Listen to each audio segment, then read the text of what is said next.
میرا گمان ہے واللہ عالم، میں نے کہا تھا ان باتوں میں اختلاف کی گنجائش ہے، یہ کوئی میں قرآن و حدیث کی روح سے نہیں کہہ رہا ہوں، لیکن جو میرا مشاہدہ ہے افغانستان کی تقسیم ہو جائے گی، پختون حصہ جو ہے پاکستان کے ساتھ ملے گا، اور یہ یہاں پر وادی سندھ جس کو اقبال نے کہا ہے کارواں زی وادی دور و دراز آیت برو، اس یہاں پر خلافت علی منہاج النبوہ کا نظام قائم ہوگا اور یہاں سے فوجیں چلیں گی، نمبر ایک۔ نمبر دو، عرب کے ریگزار میں 15ویں صدی کے مجدد کا ظہور ہو جائے گا۔ مہدی کو ہم مانتے ہیں مجدد، شیعہ مانتے ہیں 12ویں امام جو چھپے ہوئے، ان کے امام معصوم جو ہے 12، ان میں سے آخری جو ہے وہ چھپے ہوئے ہیں غار میں 1200 برس سے، اور وہ ظاہر ہوں گے، یہ ان کا عقیدہ ہے، ہمارا نہیں ہے۔ ہم سمجھتے ہیں جیسے ہر صدی میں اللہ مجدد بھیجتا رہا، اسی طریقے سے میرے گمان میں 15ویں صدی کے مجدد جو ہے وہ حضرت مہدی ہو، ان کی حکومت جا کر یہ فوج قائم کرے گی، اربوں میں دم نہیں ہوگا، وہ اپنی عیاشیوں کی وجہ سے بالکل کھوکھلے ہو چکے، دولت کی فراوانی اور عیاشی۔ یہ بھی سننے میں آتا ہے دروغ پر گردن راوی کہ اگر کوئی فوجی قافلہ ان کا چل رہا ہوتا ہے تو وہ بجائے ٹرکوں میں بیٹھنے کے وہ اپنی کاروں میں بیٹھ کے ساتھ ساتھ چلتے ہیں، وہ ٹرک خالی چل رہا ہوتا ہے، ٹرک کی سختی جو ہے، سخت سیٹ جو ہے برداشت کرنا ان کے بس کا روک نہیں ہے۔ یعطون للمہدی جانی سلطان، اس کی حکومت کو مستحکم، پھر حضرت مہدی کی طرف سے شروع ہوگا معاملہ جہاد، اور یہ سارا جو ملک چھوٹ ہم مسلمانوں کے ہاتھ سے نکل گئے تھے یہ واپس لے۔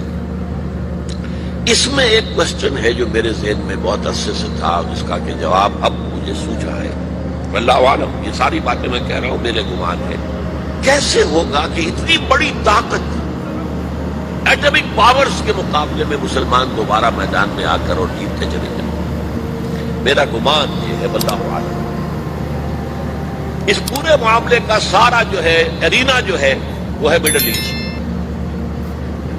یورپ، جس میں حدیث میں آیا ہے کہ رومی عیسائی 80 جھنڈوں تلے تم پر حملہ کریں گے اور ہر جھنڈے کے نیچے 12,000 فوج ہوگی، 10 لاکھ۔ اور مجھے حال ہی میں معلوم ہوا ہے کہ آج کل جو ایک ڈویژن ہوتا ہے وہ 12,000 کا ہوتا ہے، تو 80 ڈویژنز آرمی آئے گی۔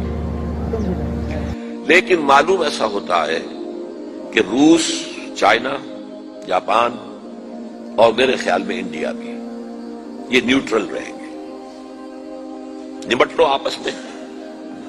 تم ابراہیمی قوموں کا جھگڑا ہے نا کہ فلسطین کس کا ہے، مسلمان کہتے ہیں ہمارا ہے، یہودی کہتے ہیں ہمارا، عیسائی کہتے ہیں ہمارا، تو نمٹ لو، سیٹل یور سکورز، لیکن کوئی ویپنز آف ماس ڈسٹرکشن استعمال نہ ہو، اگر وہ ہوئے تو پھر ہم میدان میں آ جائیں گے۔ میرا گمان یہ ہے کہ ویپنز آف ماس ڈسٹرکشن استعمال نہیں کر سکیں گی مغربی طاقت، اور پھر جنگ کے اندر مسلمانوں کے ساتھ جیتنا ان کے لیے ممکن نہیں ہے۔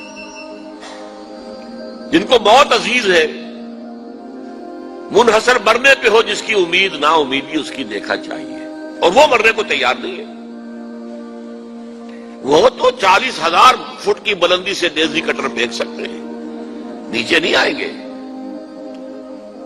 اور جب نیچے کچھ اتنے تھے تو جو حشر کیا تھا، تو جو بات کہی تھی رمزفیلڈ نے، ویری ٹینیشیس فائٹرز، یہ افغان والے جو ہیں یہ تو چمٹ جانے والے ہیں، یہ ایسے جنگجو ہیں، ان سے جان چھڑانی مشکل ہے،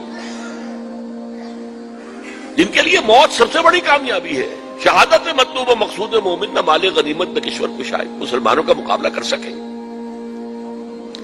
یہ ہے میرا گمان، واللہ اعلم۔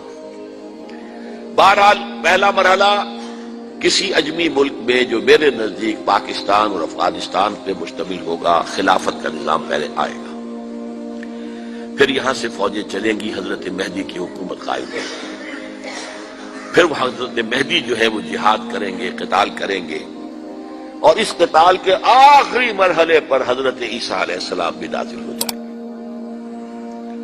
اور غالباً ان کے ذریعے سے پھر جتنا الیکٹرانک ان کا حساب کتاب ہے وہ ختم ہو جائے گا۔ حضور نے فرمایا ان کی آنکھوں میں ایسی تاثیر ہوگی، جہاں پر نگاہ جائے گی یہودی پگھل جائیں گے۔ کوئی بہت بڑا لیزر ہوگا، اور ظاہر بات ہے کہ ان کے یہ ہتھیار جو ہے ان کا مقابلہ تو مسلمان نہیں کر سکتے، اور نہ ابھی آپ کو 100 برس بھی یہ سوچ سکتے ہیں کہ کوئی مسلمان ملک اتنی ترقی کر سکتا ہے کہ ان کے مقابلے میں پہنچ جائے ہتھیاروں کے معاملے میں۔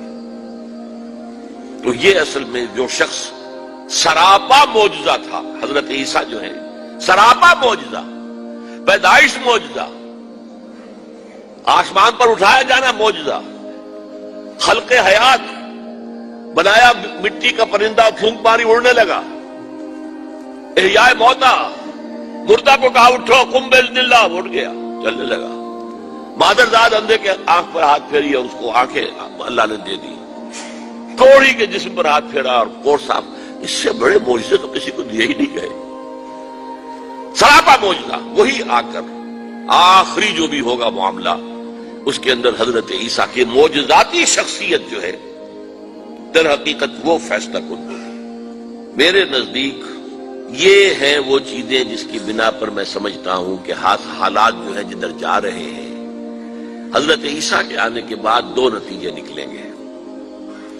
عیسائیوں کا مذہب ختم ہو جائے گا۔ حدیث میں آیا ہے کہ عیسیٰ آئیں گے، یکسر الصلیب و یقتل الخنزیر، صلیب کو توڑ دیں گے۔ کیا مطلب؟